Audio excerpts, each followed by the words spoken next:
Today's story is one that you might have a lot more common than you'd like to.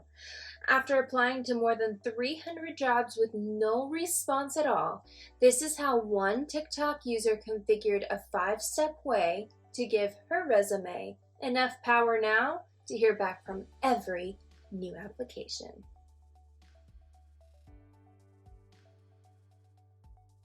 Hi, my name is Chelsea Roadman, and I love all things tech, gadgets, and gizmos. I want to share some of my quirkiest finds, though, with you.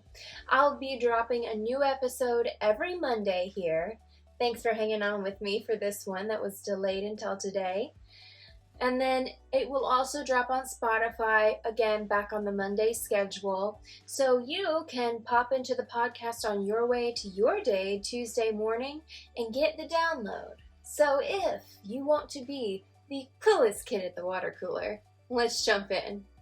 Do you want to land an interview at every place you present your resume? Well, TikTok user Leah Graham refined hers with a new strategy. Let's call it tactical prowess, if you will. She got an interview at every job she applied for thereafter. Here's how. The way to start here is to look at what the current standard is. I was researching this, and while this might not be standard per se, or at least I hope it's not, I actually found the following GPT query. Write me a resume that'll get me a job as a CEO at a Fortune 500. With 3 exclamation points after it. Yeah.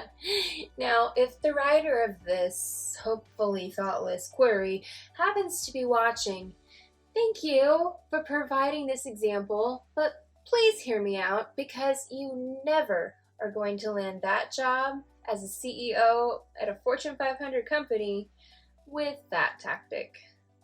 Brah. All right, let's get going. Told you it was 5 steps. Let's hit the first one. Let's learn from Leah. She used GPT 3.5. Her prompts are functional. They deliver results. And it's because she started by giving GPT the context. Now, this is something most people don't do.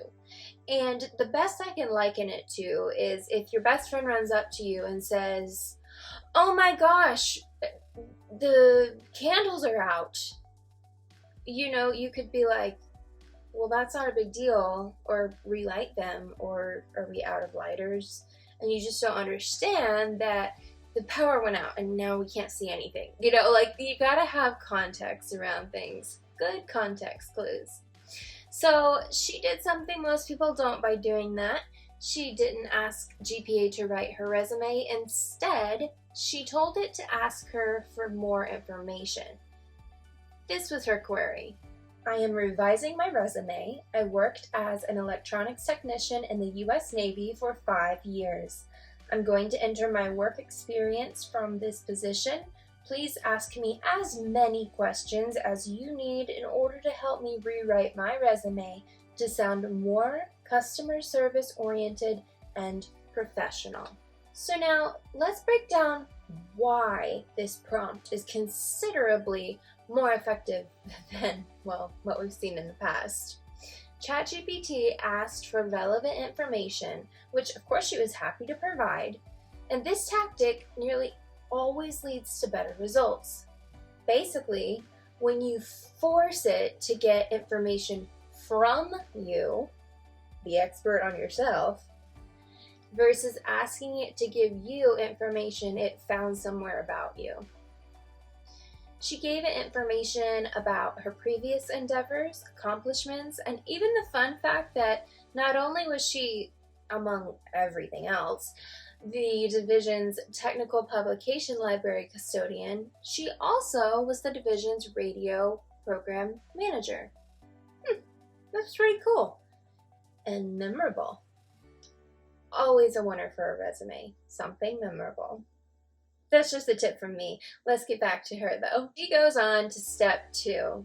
Leah says, after giving it info about her most recent job, She then would tell GPT about other jobs and experiences she's had. Again, she tells GPT to ask about her for more information from her about her.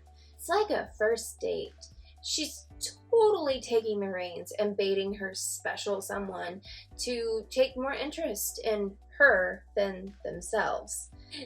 This cracked me up because it's sort of like she invented the mystery of why Tinder dates seemingly always go wrong. Because we don't force that other person to get information from us. Instead, we just blurt it out there. So, like a double life hack here. Now, looking at her query, notice her attention to stating her specific skills, abilities, and length of time with her former company. Each of these are underlined to signify more importance. After you have all this information exchanged, you'd think that surely it's time for step 3, but no. Leah would not agree. The third step would be deemed a chain of thought prompting approach, if you will. Instead of writing a resume for the wrong job, she works out what kind of job should she target in the first place. Given my work history, how would you classify me as a professional individual if I were to introduce myself to a variety of employers differing in industries? Excellent question. This is like I'm going to a job fair question. She also inquired, what would my next position be? For example, operations manager? I'm seeking employment, but I'm open to technical positions, remote positions, customer service, travel planning agency, automobile body estimator, insurance estimator, and finance positions. So, girl's pretty open to everything. ChatGPT replied that, quote, given her skill set and the range of positions that she's open to, it would be best to tailor her resume and position based on the specific job that she's applying for. And then it, of course, gives a few potential titles that align with her experiences and interests. 2 things here. 1, all of us know that if we're going to apply to a retail position, we're going to have a retail resume. That's a must. Again, just tidbit from me. A must to have a retail resume, and then to have what I call, if you've had experience in the professional world, your professional resume. And generally, all that retail experience, unless you were in management, stays on the retail resume. And then your professional work stays on the other resume. And that way you can tailor it based on that. But even further, if you have a lot of professional experience and maybe she mentioned travel planning, maybe that she wants to push that up on the resume, or, make everything kind of have like a travel agent or planning slight to it. Anyway, we all know about how to take our resumes and tailor them, cover letters, etc. But the list that it gave her of potential positions were basically ones that she'd already mentioned. Guys, that's not AI. That's regurgitation. Back to my first date example, it's the classic awkward silence after you've shared personal information with the other person, and the other person just proceeds to regurgitate literal word for word what you said to them because they weren't really listening. They were, checking out the other girl on the other side of the room. Yeah. All right. It's time for us to move on to step 4.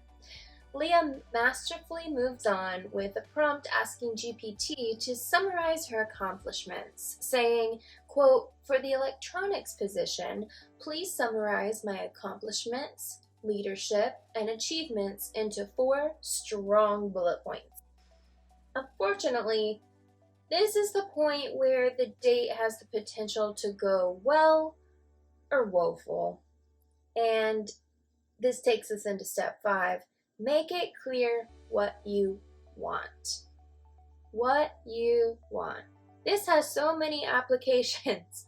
We've all heard this before in regard to dating, career advancement, which schools to go to, what clothes to wear, basic friend advice. Now In 2023, this statement is now applicable also to getting an interview and landing the job of your dreams.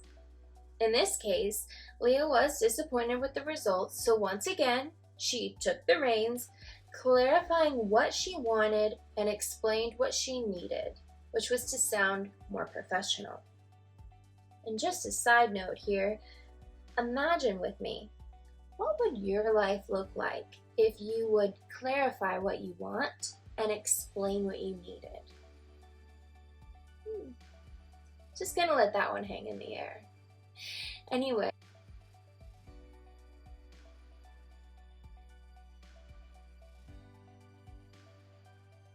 she used a slightly edited version of her previous prompt and added, given the following list of skills, can you make them sound more professional? No wonder she got interviews for every application. Look at just the first example on the left and the next example on the right.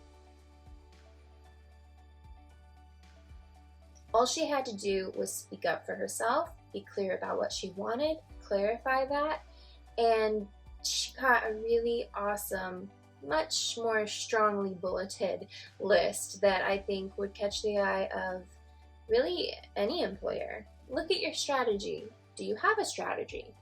Lots of great questions to ask. If you're a student, you can go to your career center and ask them some of these questions. Take that, match it with AI, and see what you can do. Be sure to follow the Twitter user who brought the story to mainstream audiences. His name is Jeremy, and I will put both his handle and a link in the description box below. And of course, I'll do the same for our amazing Leah, and she's on TikTok, so go over and check it out. She has a whole 27 post playlist focused on only AI resumes. I'll make sure to include that link as well. It's definitely worth a peek, and she's got some interesting thoughts and insights. Now, coming from a girl who gets a call back for every job she applies for, she might be an influencer you should be influenced by. Well, that's your News Bite download for the week. I hope Leah, Jeremy, and I helped you on your journey towards a new job. Personally, I know how hard that can be, and I really hope that this helps you with a tactic to improve what you're hearing back from people. If you're still looking for a little more personalized help, straight up ask Leah. She will personally help you fix up your resume her way. The way I literally use AI to get every single job that I applied to respond to me after applying to over 300 different jobs without hearing anything back. Anybody else that's seen my little series of videos I've done on this, if this is something that you want to do, like, I will get on a live and I will do it with you. Maybe yours could be the next one in the queue. That's all for today. I'm Chelsea Roadman, and I will see you next week.